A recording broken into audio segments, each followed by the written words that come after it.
Export पर ban लगाने की नौबत क्यों आ गई? आप सबको मेरा नमस्कार।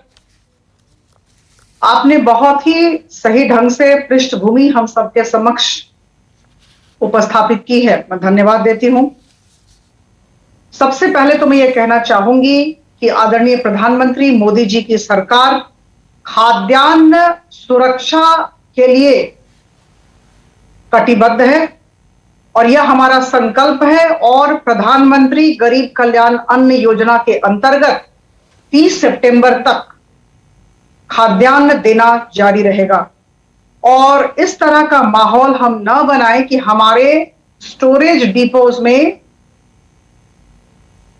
गेहूं नहीं है। आप सबको बताना चाहूंगी कि गेहूं पर्याप्त है। और अप्रैल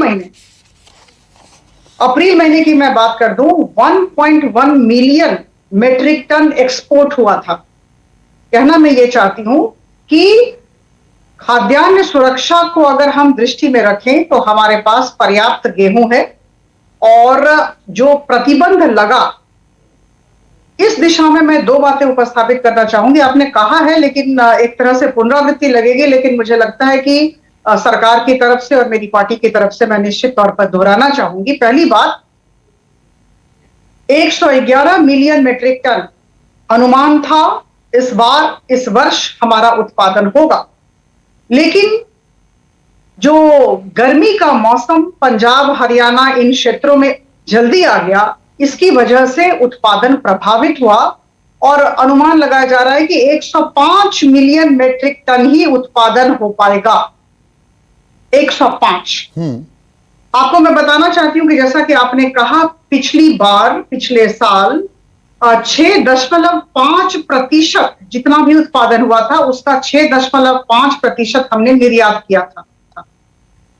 पहली बात है कि ऑनसेट ऑफ अर्ली समर की वजह से यह प्रभावित हुआ, उत्पादन पंजाब हरियाणा क्षेत्र में प्रभावित हुआ। पहली बात। दूसरी बात जो हम नजरअंदाज नहीं कर सकते हैं वो है अंतर्राष्ट्रीय परिस्थिति।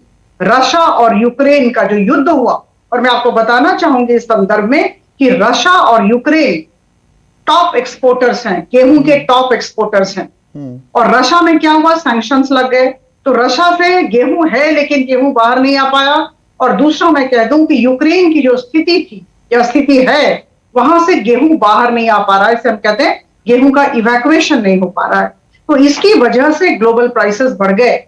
अंतरराष्ट्रीय स्तर पर जो मूल्य बढ़े, इसका असर भी भारतवर्ष पर हम पड़ा। तो कह रहे थे कि हम दुनिया का पेट भर देंगे, कोई दिक्कत नहीं। 2 दिन पहले तक प्रतिनिधिमंडल जा रहे थे दुनिया भर के देशों में।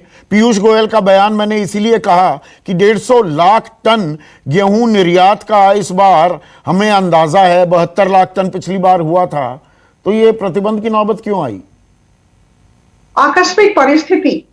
देखिए, जब 2 ही दिन में सब कुछ बदल गया। अंतरराष्ट्रीय स्तर पर दर बढ़ जाते हैं तो ऐसी स्थिति होती है। एक मैं कह दूं, खाद्यान्न सुरक्षा को लेकर देश को और देशवासियों को चिंता करने की जरूरत नहीं है।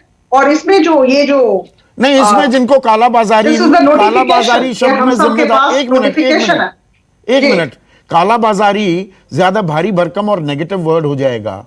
पर यहां पर जिनको जानकारी थी अपराजिता, जिन्होंने गेहूं की खरीदी कर ली, फर्ज कीजिए मैं कारोबारी हूं और 1 मिलियन टन गेहूं मैं खरीद कर बैठ गया और करार कर लिया, मैं तो बेच सकता हूं बाहर और बाकी बेच नहीं पाएंगे।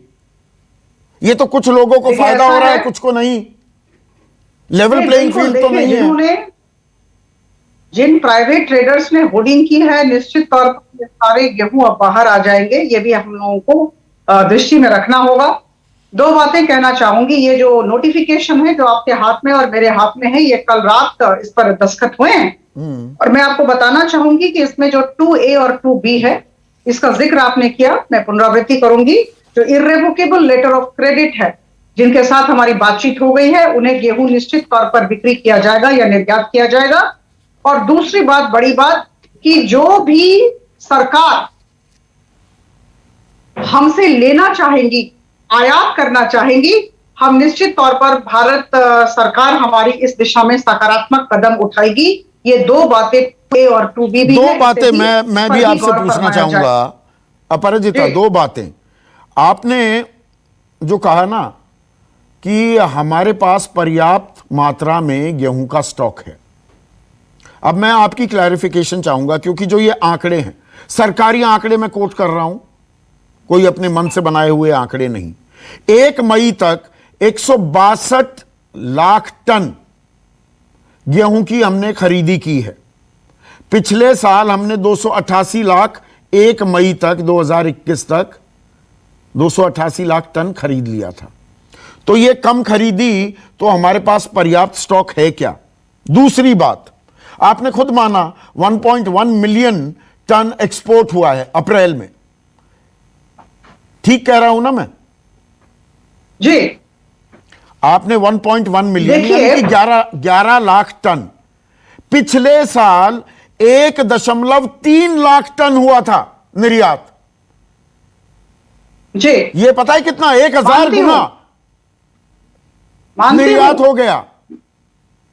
देखिए, मैं आपको बता दूं, मैंने कहा सप्लाई चेन डिसरप्शन हुआ है, अंतरराष्ट्रीय स्तर पर ऐसी स्थिति बनी है कि ग्लोबल लेवल पर प्राइसेस बढ़ गए।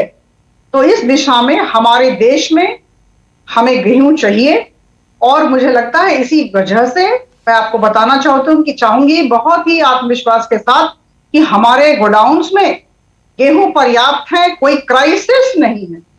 हरियाणा में पिछले साल, परिपक्वता के एक मिनट सुनिए ना, इस वक्त जो आज की हम 14 तारीख में बैठे हैं, 80 लाख टन की खरीदी हुई थी गेहूं की, 37 लाख टन की हुई है। मध्य प्रदेश में 73 लाख टन की खरीदी हुई थी, अभी तक 34 लाख टन की हुई है। तो ये बाकी कहां जा रहा है सारा का सारा गेहूं?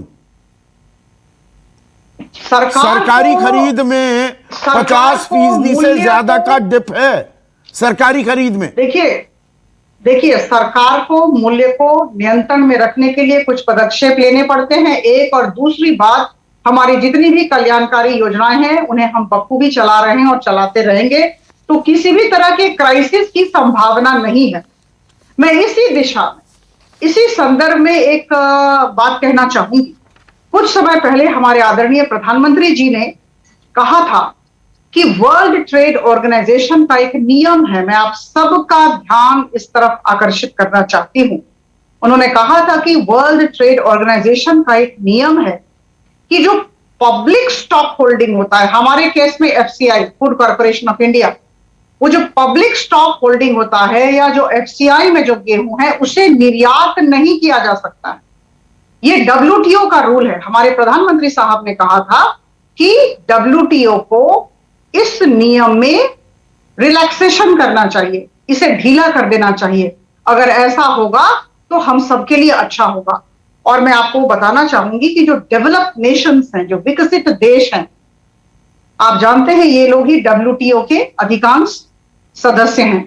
तो ये गुजारिश हमारे प्रधानमंत्री जी ने डब्ल्यूटीओ से की थी, विकसित देशों से की थी, कुछ समय पहले की बात है, ऐसी बात हुई थी।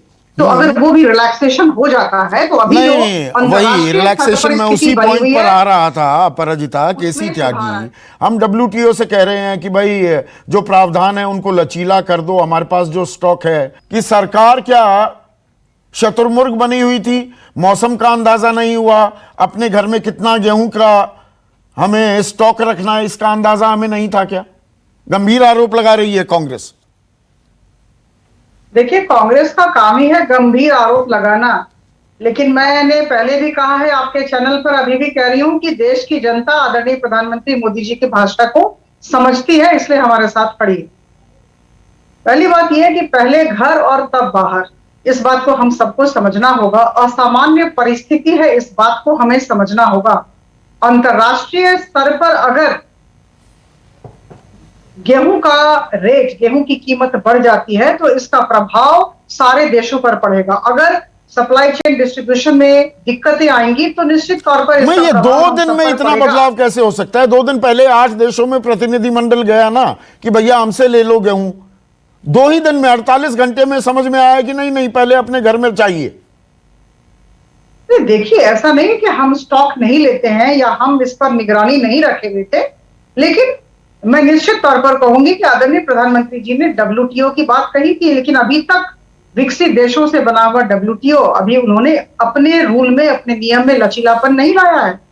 तो मुझे लगता है कि ये जो स्थिति है, ये अचानक रशिया और यूक्रेन के युद्ध की वजह से है, और ये जो पंजाब हरियाणा में हमारा जो प्रोडक्शन, हमारा जो उत्पादन कम हुआ, इसकी वजह से भी है।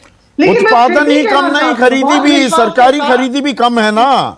मैंने वो आंकड़े आपको बताए, सरकारी खरीदी भी कम है। पंजाब में 112 लाख टन पिछले साल हो चुकी थी खरीदी, 89 लाख टन हुई है।